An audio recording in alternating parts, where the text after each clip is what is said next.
گزشتہ خطبہ میں آپ نے سیدنا و محبوبنا حضرت حسین رضی اللہ تعالی عنہ کے فضائل اور مناقب کے اوپر چند گزارشات سماعت فرمائی تھی۔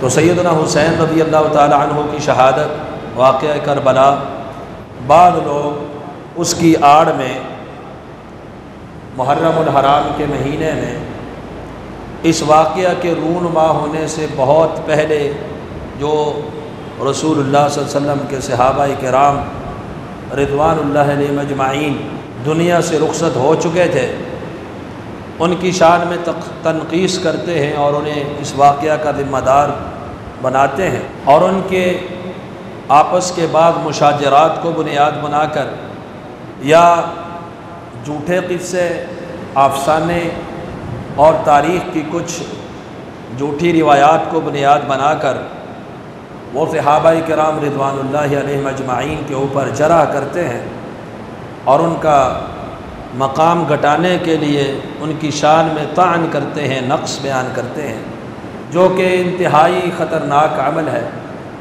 انسان کے ایمان، اس کے عقیدے کو بگاڑنے والا اور اس کے اندر فساد برپا کرنے والا یہ عمل ہے، کیونکہ صحابہ کرام رضوان اللہ علیہم اجمعین کو اگر کسی نے پڑھنا ہو، ان کو دیکھنا ہو، ان کی سیرت کو جاننا ہو، ان کی عظمت کو سمجھنا ہو، ان کے مقام اور مرتبے کی پہچان حاصل کرنا چاہتا ہو، تو اسے چاہیے وہ سب سے پہلے ان صحابہ کا انتخاب کرنے والے رب العالمین ان کے قرآن اور اس کلام، اس کا مطالعہ کرے، ان میں صحابہ کو دیکھے کہ اللہ سبحانہ و تعالیٰ نے صحابہ کرام رضوان اللہ تعالیٰ علیہم اجمعین کا کس انداز میں تذکرہ فرمایا۔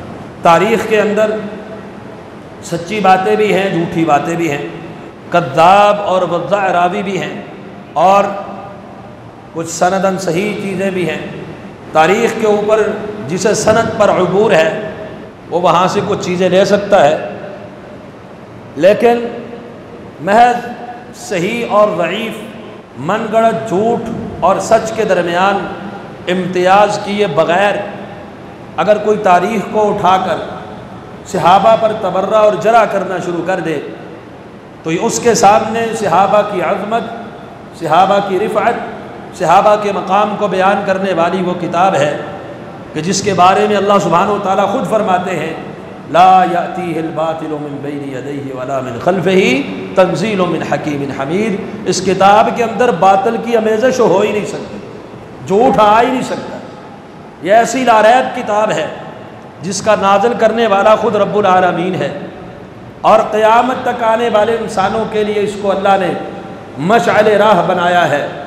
اس کتاب میں اگر آپ صحابہ کی شخصیات کو دیکھیں گے اور صحابہ کا تعارف پڑھیں گے اور ان کے مقام کو سمجھنے کی کوشش کریں گے، ان کو مرتبے کو جاننے کی کوشش کریں گے، تو آپ کو وہاں پر ان کی رفعتیں ملیں گی، بلندیاں ملیں گی، عظمتیں ملیں گی، مقام ملے گا، وہ پختہ ایمان والے ملیں گے۔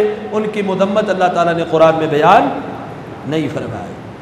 کبھی اللہ فرماتے اولئک هم الراشدون، کبھی فرماتے اولئک حزب اللہ، اولئک کتب فی قلوبہم الایمان، اللہ نے ان کے دلوں میں ایمان کو مضبوط کر دیا ہے۔ ان کی توصیف ہے، ان کی ثنا ہے، ان کی عظمت ہے۔ محمد الرسول اللہ، سورہ 48، سورہ فتح، آخری آیت، محمد الرسول اللہ، محمد صلی اللہ علیہ وسلم اللہ کے رسول ہے۔ والذین معہ، اور جو ان کے ساتھی ہیں، جو ان کے ساتھ ہیں صحابہ کرام، اشداء علی الکفار رحماء بینہم، کفار کے لیے تو سخت ہیں اور آپس میں بڑے نرم ہیں، بڑے رحم دل ہیں۔ تراہم رکعا سجدا، آپ دیکھیں گے ان کو رکوع کرنے والے، سجدے کرنے والے۔ دنیا کہتی ہے تو کہے کہ فلاں وجہ سے ایمان لائے، مال کے لیے لائے، فتوحات کے لیے لائے، گھبرا کے لائے، ڈر کے لائے۔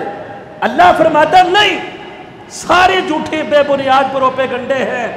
یبتغون فضلا من اللہ ورضوانا، میرے پیغمبر کے ساتھی ایمان لائے، رکوع کیے، سجدہ کیے، جہاد کیے، ان کا مقصد رب العالمین کی رضا، یبتغون فضلا من اللہ ورضوانا، اللہ کا فضل تلاش کرتے ہیں، اللہ کی رضا مندی تلاش کرتے ہیں۔ دنیا میں ابھی یہ آئے نہیں، ابھی پیدا ہوئے نہیں، تب اللہ نے ان کی مثالیں، ان کی توصیفیں بیان کی۔ ذالک مثلہم فی التوراۃ ومثلہم فی الانجیل۔ ابھی نزول قرآن نہیں ہوا، ابھی محمد کریم نے نبوت کا اعلان نہیں کیا، اللہ نے نبی کے ساتھیوں کے تذکرے تورات میں بھی بیان کر دیے، انجیل میں بھی بیان کر دیے، جن کی آمد سے پہلے ان کے تذکرے تورات میں ہو، جن کے دنیا میں آنے سے پہلے ان کے تذکرے انجیل میں ہو، جن کی ثنا، جن کی توصیف، جن کی تعریف اللہ رب العالمین سابقہ آسمانی کتب میں فرما رہے ہوں، جب وہ آگے دنیا کہے کہ وہ برے تھے، کس کی مان ہے؟ اصل وجہ یہ ہے صرف صحبت جو ہے، اس مقام کو ہم نے بڑا ہلکا لے لیا، ہمیں پتہ نہیں ہے مقام اور مرتبہ یہ عہدہ کتنا ہوتا ہے۔ اس سے پہلے آپ صحابی کی صرف تعریف سن لیں، کیونکہ بعض لوگ صحابہ کے بارے میں تبرہ کرنے کے لیے بڑی جاہلانہ حد کی آخری حد تک پار کر کے ایسی بات کر دیتے۔ مثلا صحابی کی تعریف کیا ہے؟ جیسا کہ حافظ ابن حجر اسقلانی الرحمٰن نے بیان فرمائی، بڑی جامع معنی تعریف، من لقی النبی صلی اللہ علیہ وسلم مومنا بہ، جو نبی علیہ السلام کے ساتھ ملاقات کرے، جس کی نبی علیہ السلام کی ملاقات ہو، دیدار ہو، کس حالت میں؟ ایمان کی حالت میں۔ اب کئی لوگوں کو ہم نے سنا ہوا ہے، یہ کہتے ہیں جی جس نے نبی علیہ السلام کو دیکھا صحابی، تو پھر تو ابو جہل نے بھی دیکھا، پھر تو ابو لہب نے بھی دیکھا، عتبہ شیبہ نے بھی دیکھا۔ تو یہ آدمی جاہلیت کی انتہا کو پہنچ گیا کہ صحابہ پر تبرہ کرتے ہوئے بے وقوفانہ احمقانہ باتیں کرنے لگ گیا کہ مومن جو اللہ کے رسول کو دیکھے، حالت ایمان میں دیکھے، وہ صحابی ہے۔ اور صرف یہی نہیں، مؤمنا بہ ومات علی الاسلام، اور پھر اسلام پر ساری زندگی قائم رہے حتیٰ کہ اسی اسلام پر اس کی موت ہو جائے۔ حالت اسلام میں دیکھا، وفات بھی اسی حالت اور ایمان کے اندر ہوئی، وہ ہوتا ہے صحابی۔ ایک آدمی ایمان لایا نبی علیہ السلام کے اوپر، بعد میں عیسائی بن گیا، وہ صحابی۔ ایسا کہ بخاری کے اندر بھی ایک آدمی کا تذکرہ موجود ہے، وہ بعد میں عیسائی ہو گیا، زندیق ہو گیا، وہ صحابی نہیں۔ جس نے نبی علیہ السلام کا زمانہ دیکھا، آپ کو دیکھا، ایمان نہیں لایا، صحابی نہیں۔ تو پھر اس کی تفصیل میں حافظ ابن حجر اسقلانی علیہ الرحمہ فرماتے ہیں کہ جو ایمان کی حالت میں ملاقات کا شرف جس کو ہو اور وہ اسی اسلام کے اوپر فوت بھی ہو، پھر اس میں وہ آ جاتا ہے جس کی کثیر صحبت رہی ہو، جیسے کہ سیدنا ابو بکر صدیق، اسلام قبول کیا، آپ کی وفات تک آپ کے ساتھ رہے اور آپ کے اس مشن کو، اس جھنڈے کو اپنی وفات تک تھامے رکھا۔ اس میں وہ بھی آتا ہے جو قلیل الصحبہ ہے، جس کو صحبت میسر ہی چند لمحے ہوئی، وہ بھی صحابی ہے۔ حالت ایمان میں اگر نبی علیہ السلام سے ملتا ہے، ملاقات کرتا ہے، دیکھتا ہے، چند لمحوں بعد بھی اگر دنیا سے چلا جاتا ہے، فوت ہو جاتا ہے، وہ بھی صحابی ہے۔ جو شرف صحبت کا مقام ہے، مرتبہ ہے، اسے میسر ہے، اسے ملے گا۔ پھر وہ بھی اس میں شامل ہے جو بصارت سے اندھا تھا، ایمان کی بصارت سے دیکھا، آپ سے ملاقات تو کی لیکن نابینا ہے، وہ بھی صحابی۔ جس نے آپ کے ساتھ غزوات کیے ہوں یا نہ کیے ہوں، وہ بھی صحابی۔ جن اس شرط پہ اگر پورا ہے، جس نے آپ سے روایات لی ہوں، آگے بیان کی ہوں یا نہ کی ہوں، وہ بھی صحابی۔ یعنی جو مقام صحابہ ہے، شرف صحبت کا جو رتبہ مقام ہے، وہ ہر اس شخص کو ہے جس نے ایک لمحہ بھی آپ کو دیکھ لیا اور اسی حالت میں اگر وہ مرا ہے، دنیا سے گیا ہے، تو وہ آدمی صحابی ہے۔ صحابہ کے جتنے فضائل سارے اس کو ملیں گے۔ ہاں یہ الگ بات ہے، کسی کی مقام اونچا ہے، کسی کا کم ہے، کسی کا رتبہ بلند ہے، کسی کا اس کے مقابلے میں تفاضل ہے، کم ہے۔ تو جب صرف اہل بیت کا تذکرہ ہو تو اس سے مراد صرف اہل بیت ہوتے ہیں، نبی کی ازواج، سیدنا علی رضی اللہ عنہ اور دیگر جو اہل بیت۔ لیکن جب صحابی کا لفظ آئے، اس سے مراد اہل بیت کے علاوہ لوگ نہیں ہوتے، اس سے مراد اہل بیت بھی ہوتے ہیں، غیر اہل بیت بھی ہوتے ہیں۔ وہ ہوتے ہیں، چاہے وہ اہل بیت ہوں چاہے غیر اہل بیت ہوں، جو آپ علیہ السلام کو حالت ایمان میں دیکھے، ملاقات کرے اور اسی ایمان پر قائم رہے، وہ ہوتے ہیں صحابی۔ تو یہ شرف جسے اللہ دیتا ہے یہ کسبی چیز نہیں، یہ عہدہ کما کے نہیں لیا جا سکتا۔ آپ عبادت کریں، تہجد پڑھیں، نوافل کی کثرت کر دیں، دن رات عبادت میں اپنے آپ کو کھپا دے، عابد بن سکتے ہیں۔ علم حاصل کرے، احادیث کو یاد کرے، قرآن کو سمجھے، عالم بن سکتے ہیں۔ جہاد کرے اللہ کی راہ میں، مجاہد بن سکتے ہیں۔ حدیث کو حفظ کرے، اس کی علل کو اور اس کی اصول کو سمجھے، محدث بن سکتے ہیں۔ لیکن آپ جتنی مرضی محنت کر لے، جتنی مرضی کوشش کر لے، کوئی شخص اپنی محنت کی وجہ سے، اپنی کوشش کی وجہ سے صحابی بن ہی نہیں سکتا۔ صحابی کون بنتا ہے؟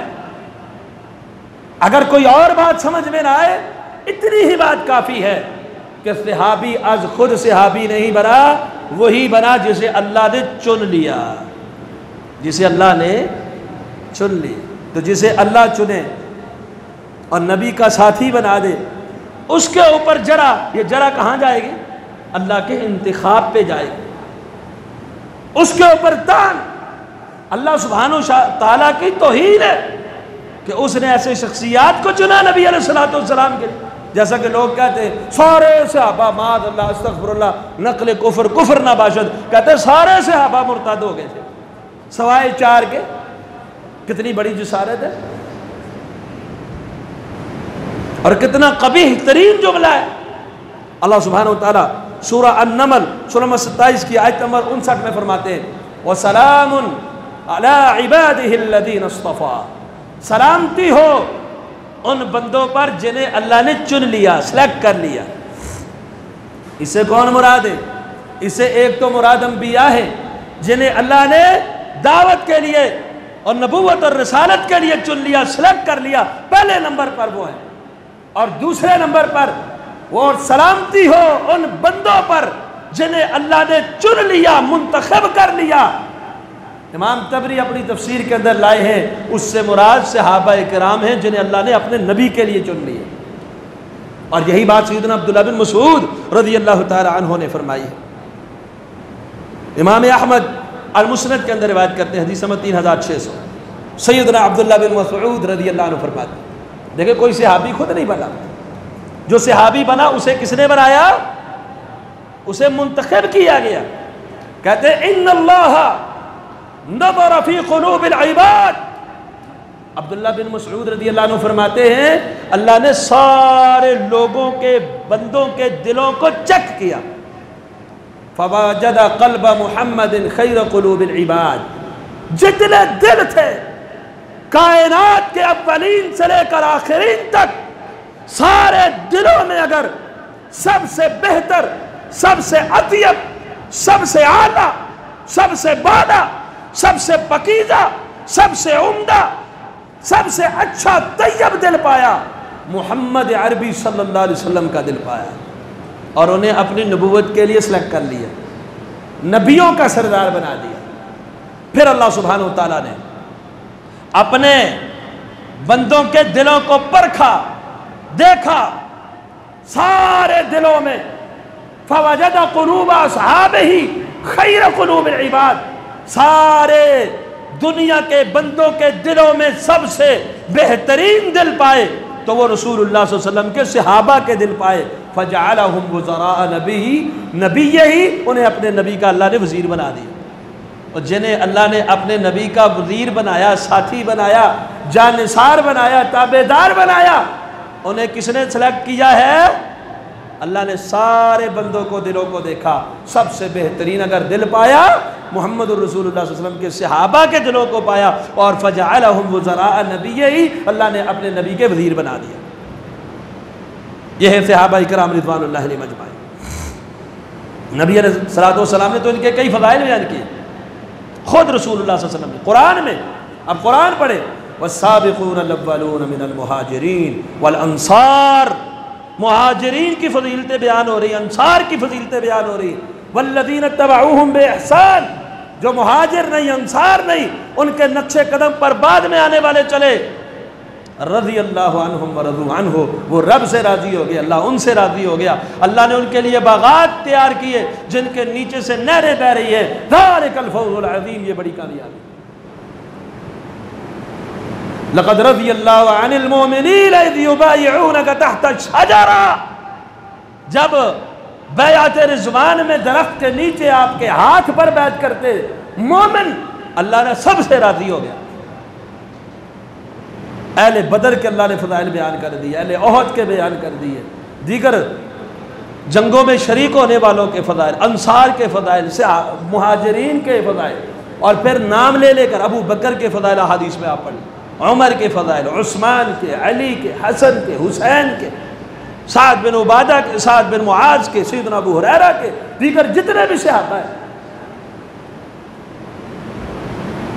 اور یہ بات بھی یاد رکھیں، یہ مسئلہ عام مسئلہ نہیں ہے کہ اس پر دور نہ دیا جائے، اس پر توجہ نہ دی جائے۔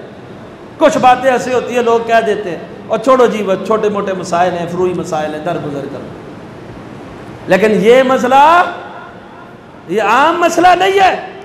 صحابہ کے بارے میں دل کے اندر محبت کا ہونا، یہ ہمارے ایمان کا مسئلہ ہے۔ صحابہ کی عظمت کو سمجھنا، یہ ہمارے عقیدے کا مسئلہ ہے۔ آپ اگر اہل السنہ والجماعہ کبار محدثین اور سلف صالحین کی کتابوں کو پڑھیں، شرح اصول اعتقاد اہل السنہ، یا امام خلال کی کتاب السنہ، امام آجری کی کتاب شریعہ، یا دیگر کئی ائمہ کی عقائد کے اوپر، امام صابونی کی یا دیگر ائمہ کی اگر کتابوں کو آپ پڑھیں گے، جہاں اصول دین کا مسئلہ، جہاں عقائد کے مسائل بیان کیے ہیں، عقائد کے مسائل میں، ایمانیات کے اندر انہوں نے صحابہ کی محبت کو بیان کیا ہے کہ صحابہ سے محبت کرنا یہ ہمارے ایمان، ہمارے عقیدے کا مسئلہ ہے۔ جس شخص کا صحابہ کے ساتھ بغض ہے، ویر ہے، محبت نہیں ہے، ان کی شان مقام کو ہی مانتا، اس کا ایمان اور اس کا عقیدہ سلامت نہیں ہے۔ اب امام بخاری رحمہ اللہ اپنی کتاب کے اندر کئی ابواب قائم کرتے ہیں، صحابہ کی فضیلت پر انہوں نے جو باب قائم کیا نا، مناقب کے اوپر، فضائل کے اوپر ہے، لیکن اس سے پہلے جو شروع میں انہوں نے کتاب الایمان ایک چیپٹر پورا بنایا، اس کے اندر جو مسائل ذکر کیے ان کا تعلق ایمان کے ساتھ ہے۔ کتاب بدء الوحی کے بعد کتاب الایمان کا ذکر آتا ہے، اور کتاب الایمان کا مطلب ہے اس میں جو مسائل بیان کروں گا وہ ایمانیات ہیں، ایمان کے مسائل ہیں، عقیدے کے مسائل ہیں۔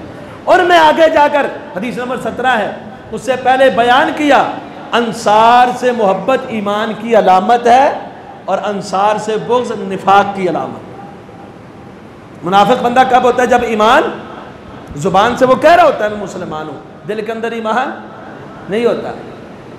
پھر نبی علیہ السلام کا اس دلیل کے اوپر فرمان لائے ہیں، یہ نہیں ہے کہ یہ بات ہماری ذہنی اختراع ہے، یہ بات ہمارے جذبات کا اظہار ہے، نہیں، نبی علیہ السلام کا فرمان اس میں لے کر آئے ہیں کہ نبی علیہ السلام نے فرمایا آیت الایمان حب الانصار و آیت النفاق بغض الانصار، نفاق کی علامت انصاریوں کے ساتھ بغض رکھنا ہے، اور ایمان کی علامت یہ ہے، نشانی یہ ہے، پتہ چلے گا یہ بندہ مومن ہے جس کے دل کے اندر رسول اللہ صلی اللہ علیہ وسلم کے صحابہ انصار کی محبت ہو۔ حضرت علی سے نبی علیہ السلام نے فرمایا تھا نا صحیح مسلم کی حدیث، تجھ سے مومن محبت کرے گا، منافق تجھ سے بغض رکھے گا۔ کیا مطلب ہے؟ علی سے محبت ایمان کا حصہ ہے اور ان سے بغض نفاق ہے، انصار سے محبت ایمان کا حصہ، ان سے بغض نفاق ہے، صحابہ کرام سے محبت ایمان ہے، ان سے بغض کیا ہے؟ نفاق ہے۔ ایمان ختم کر دیتا ہے۔ صحابہ معیار ایمان ہے، ایک تو یہ اللہ کا انتخاب ہے اور دوسرا یہ معیار ایمان ہے۔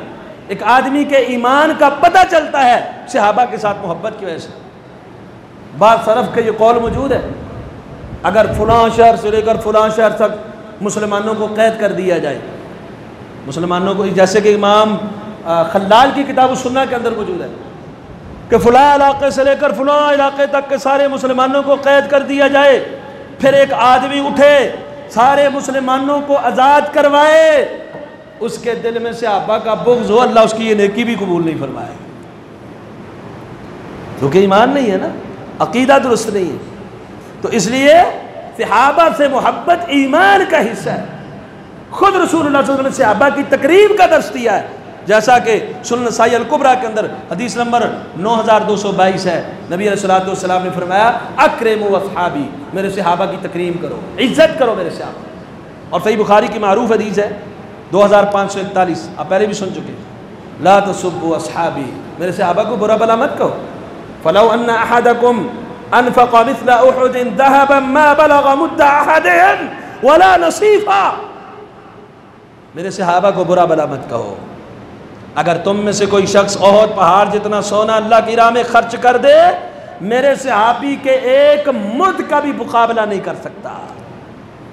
ہماری ریاستیں ایک طرف، عبادتیں ایک طرف، حج ہم بھی کرتے ہیں، عمرے ہم بھی کرتے ہیں، جہاد بعد میں بھی ہوتا رہا، ہوتا رہے گا، زکوٰۃ دیتے ہیں، نمازیں پڑھتے ہیں، روزہ رکھتے ہیں، ہماری عبادت ایک طرف، رسول اللہ صلی اللہ علیہ وسلم کو ایمان کی حالت میں آپ کے چہرہ پرانوار کا دیدار ایک طرف، آپ کی ملاقات کا شرف ایک طرف، وہ شرف صحبت ہماری ساری ریاستوں پہ باری ہے، ساری ریاستوں کے اوپر، ساری عبادتوں کے اوپر وزنی ہے، باری ہے۔ نبی علیہ السلام نے فرمایا اگر تم احد پہاڑ سونے کا دے دو، میرے صحابی کے ایک مٹھی بھر گندم اللہ کی راہ میں دینے کو مقابلہ نہیں کر سکتا۔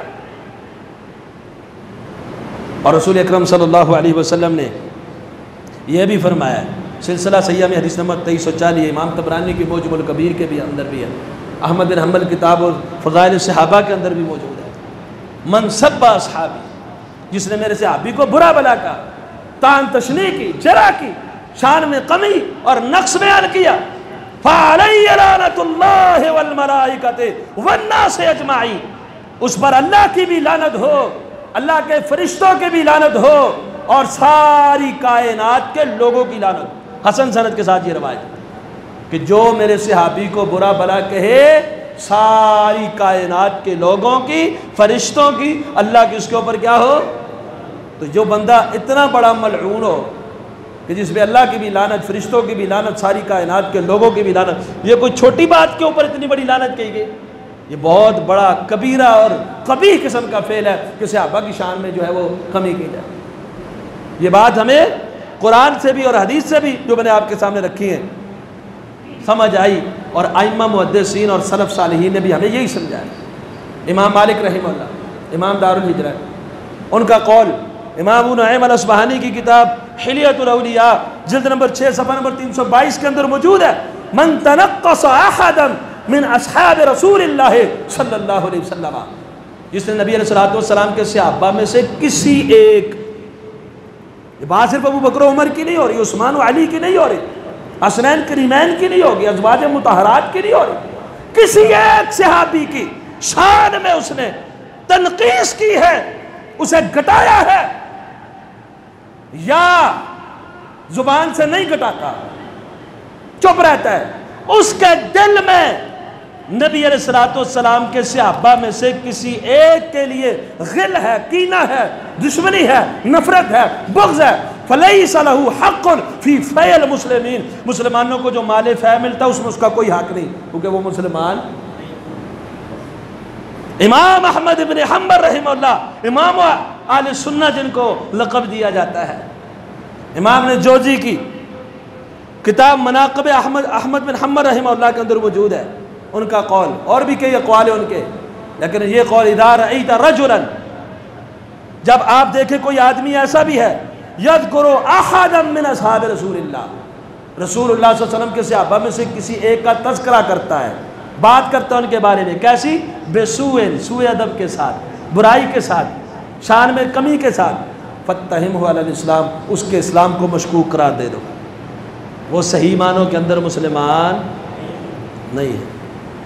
اور وقت پورا ہو گیا ہے، مشاجرات صحابہ کے والے سے بھی ائمہ اہل سنہ کا موقف سمجھ، صحابہ کے درمیان جنگیں بھی ہوئی، جنگ جمل ہوئی، جنگ صفین ہوئی، ہمیں ان کی جنگ کو بنیاد بنا کر ان کے اوپر کیچڑ اچھالنے کا حق نہیں، کیونکہ ان کی شان اللہ نے بیان کی، ان کا مقام رسول اللہ صلی اللہ علیہ وسلم نے بیان کی۔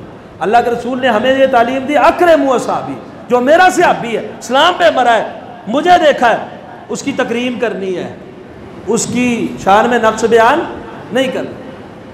لڑائی ہو گئی آپس میں، جھگڑا ہو گیا، ان کا آپس کا معاملہ اور رب کا معاملہ، ہمارے کرنے کا کیا ہے؟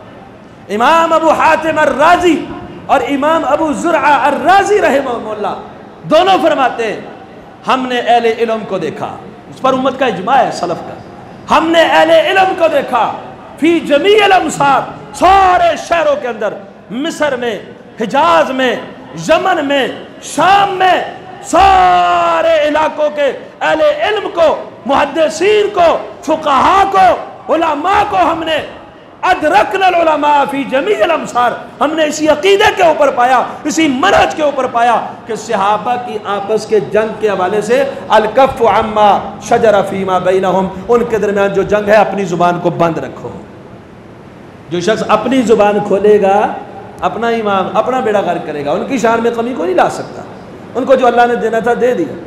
کچھ صحابہ سے ظاہر ہے اجتہادی خطا بھی ہو سکتی ہے، لیکن ہمارا کام ان پہ کیچڑ اچھالنا نہیں ہے، یا ان کی شان گھٹانا نہیں ہے، یا ان کے بارے میں سوء ادب کے ساتھ بولنا نہیں ہے۔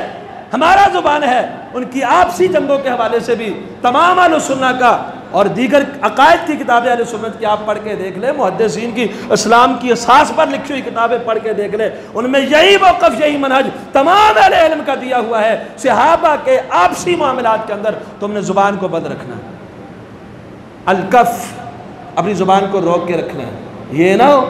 اب دیکھیں کتنی بڑی جسارت ہے، کوئی ابو بکر صدیق رضی اللہ عنہ کے اوپر تبرہ، کوئی عمر فاروق رضی اللہ عنہ کے اوپر تبرہ، کوئی عثمان غنی رضی اللہ عنہ کے اوپر الزام، کوئی امیر المومنین علی المرتضیٰ رضی اللہ عنہ کے اوپر تبرہ، کوئی حسنین کریمین کے بارے میں جو ہے وہ باتیں کر رہا ہے۔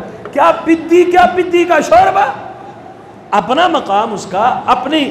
اب کوئی شخص اپنے بارے میں کہہ سکتا ہے کہ وہ جنتی ہے، کوئی شخص کہہ سکتا ہے میں جنتی ہوں، کنفرم جنتی ہوں، جنت میں جاؤں گا۔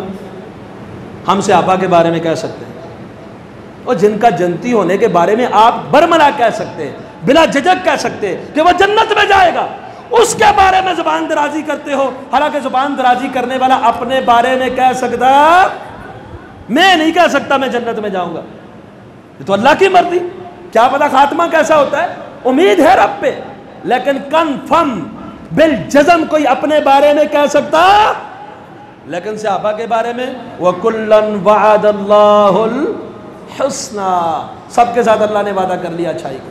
تو اللہ سے دعا ہے اللہ ہمارے کمیوں کوتاہیاں معاف فرمائے۔ اور یہ بات بھی ذہن نشین کر لیں، صحابہ کے بارے میں ہمارا موقف کیا ہے کہ معصوم عن الخطا نہیں، مغفور ہے۔ معصوم کا عقائد کچھ لوگوں کے عقیدے ہیں کہ صحابہ معصوم ہیں۔ کون سے صحابہ؟ صرف 4 یا 5، وہ کہتے ہیں ان سے غلطی ہو ہی نہیں سکتی۔ اچھا غلطی نہیں ہو سکتی، کون ہے؟ حضرت علی رضی اللہ عنہ، اچھا حضرت حسن رضی اللہ عنہ، اچھا حضرت حسین رضی اللہ عنہ، حضرت فاطمہ رضی اللہ عنہ، کہتے ہیں ان سے کوئی غلطی نہیں ہو سکتی کیونکہ معصوم ہے۔ اور بات کہتے ہیں انبیاء سے افضل ہے، معاذ اللہ۔ تو حضرت حسن رضی اللہ عنہ حضرت معاویہ رضی اللہ عنہ کے ہاتھ پہ بیعت کی، غلطی تھی کہ صحیح تھا؟ غلطی نہیں ہو سکتی تو پھر صحیح ہو گیا۔ اور ان کو آپ کافر سمجھتے ہیں، کافر کے ہاتھ پہ بیعت ہو سکتی ہے؟ پھر تو آپ نے بھی ساری بیعت کر لی وہاں پر، اور ان کو گالیاں بھی دیتے ہیں، برا بلا بھی کہتے ہیں۔ ہمارا منہج یہ ہے صحابہ کے بارے میں کہ وہ معصوم نہیں، وہ کیا ہے؟ مغفور، ان سے جو اجتہاداً خطا ہوئی ہے اللہ نے ان کو معاف کر دیا۔ وَلَقَدْ عَفَا اللَّهُ عنکم، اللہ نے تم کو معاف کر دیا۔ وَكُلًّا وَعَدَ اللَّهُ الْحُسْنَى إِنَّ الَّذِينَ سَبَقَتْ لَهُم مِّنَّ الْحُسْنَى أُولَٰئِكَ عَنْهَا مُبْعَدُونَ، اس میں بھی صحابہ شامل ہیں۔ لَا تَمَسَّ النَّارُ مَن رَّآنِي، جس نے مجھے دیکھ لیا آگ اس کو نہیں چھوئے گی، لیکن کب؟